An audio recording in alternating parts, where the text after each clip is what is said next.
If you are currently or soon to be an entry-level employee, for instance, a high school senior, and you're concerned about the changes in the job market, such as automation and AI taking more of those jobs, I'm going to give you some advice that maybe will help you along the way.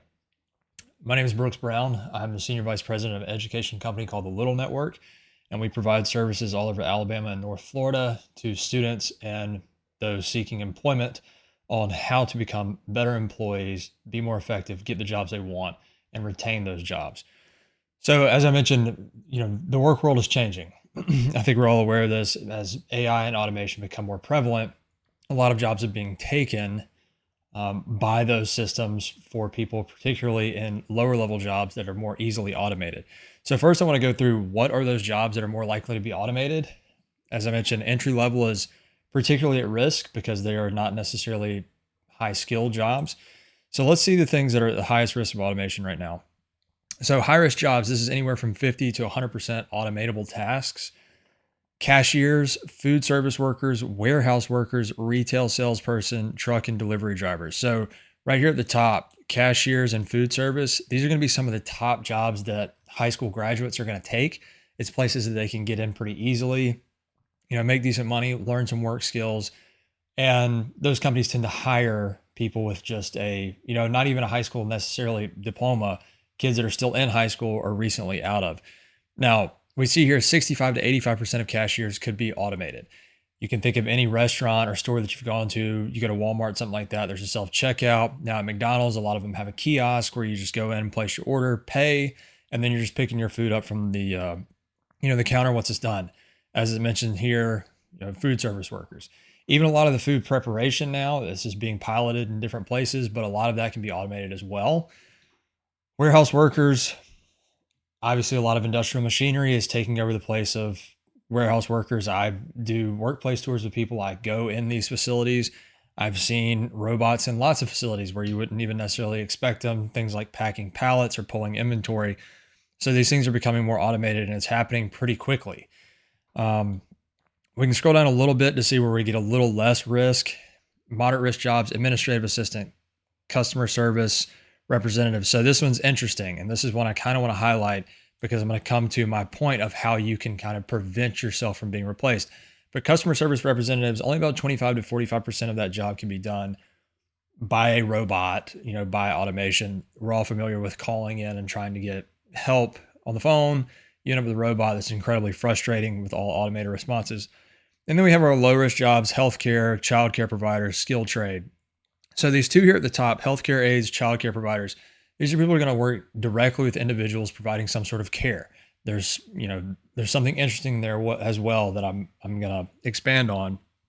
And then skilled trade. These are things that you have to be able to handle changes sort of on the fly that automation is not necessarily great at. HVAC, electrical, there's a lot of skilled trades. We encourage students to go into skilled trade for that reason. It's in high demand. There's a lot of shortages in those areas.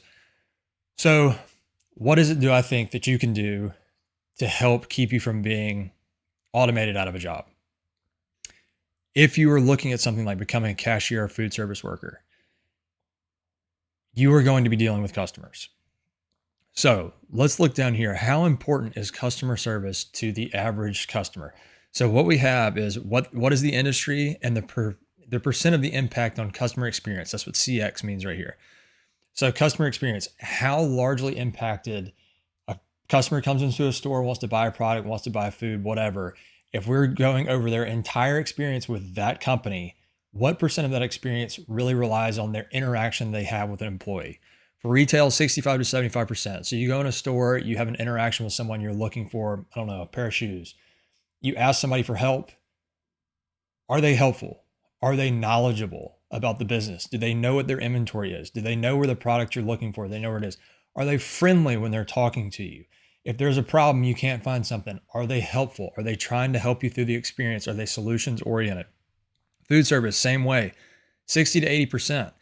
If you go in and get something to eat, you go to McDonald's or whatever, it's typically the same product over and over. There's a little bit of variability, but the biggest difference that you're probably going to face in that experience is going to be the human to human interaction.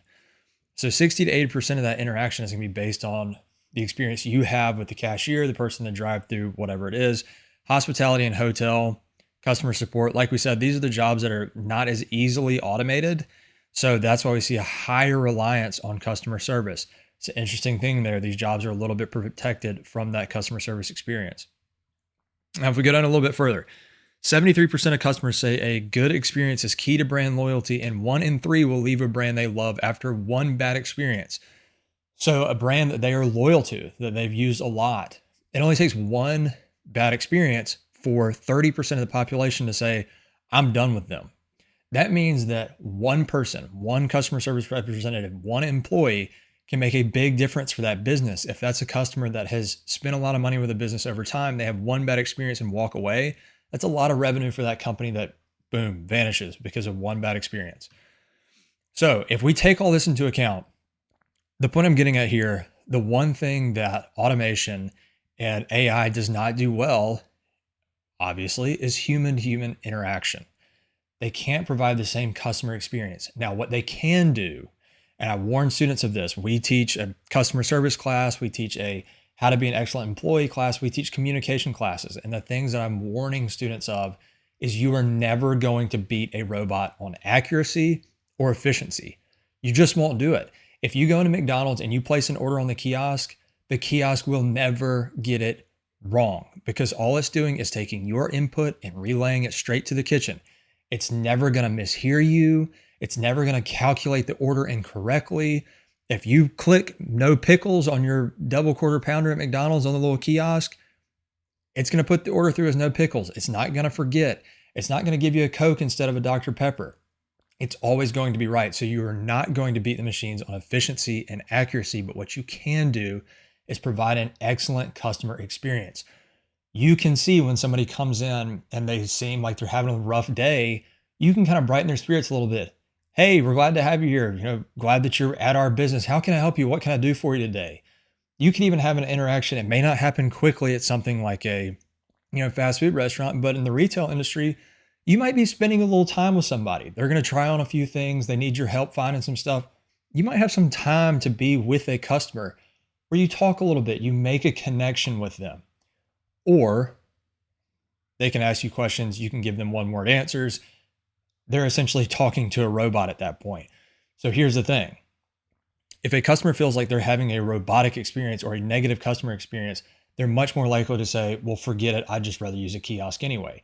So when that kiosk replaces your job, that entry-level job, you're not going to hear any complaints from, the normal consumer.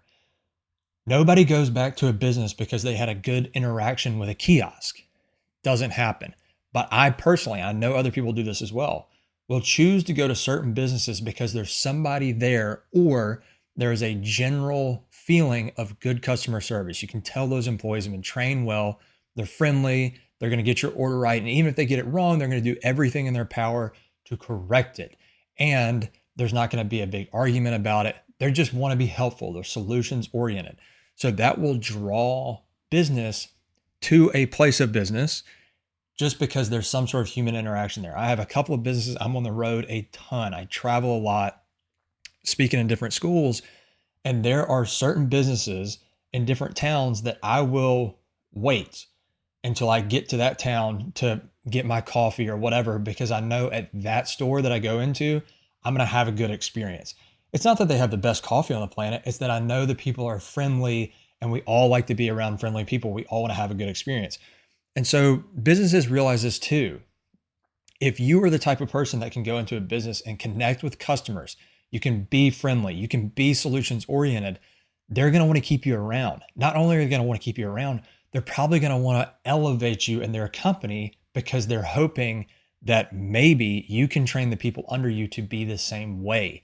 So we've gotten way too far. This is a common complaint in the service industry for consumers, for customers, that customer service is just dead.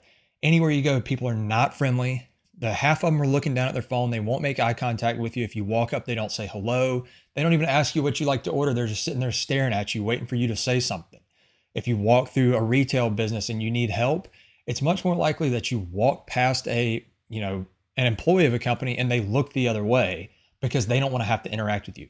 If you want to preserve your job and you want to be really valuable in the workplace, think of what you can do better than automation. Because like I said, you'll never win on efficiency. You'll never win on accuracy, but what you can win on is that customer connection.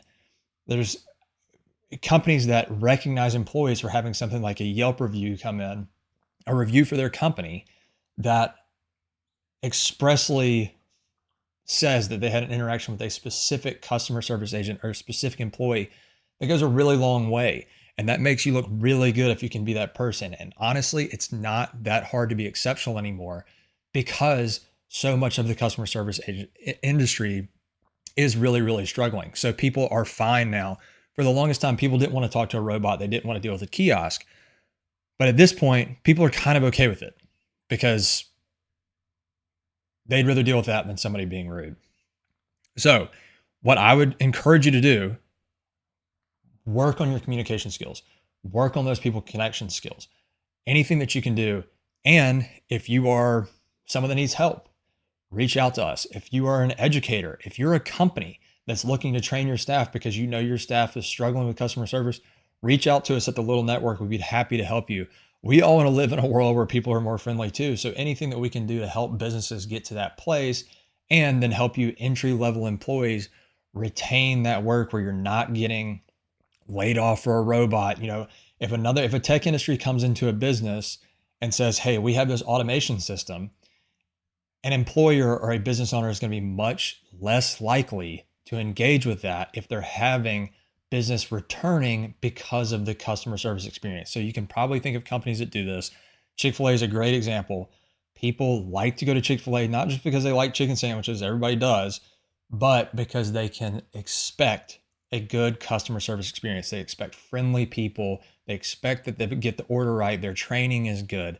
So they want that positive experience. So if you really want to preserve your position in the entry-level workforce, get really good at this customer service. And if you need help, let us know. We'll walk you through it. Good luck.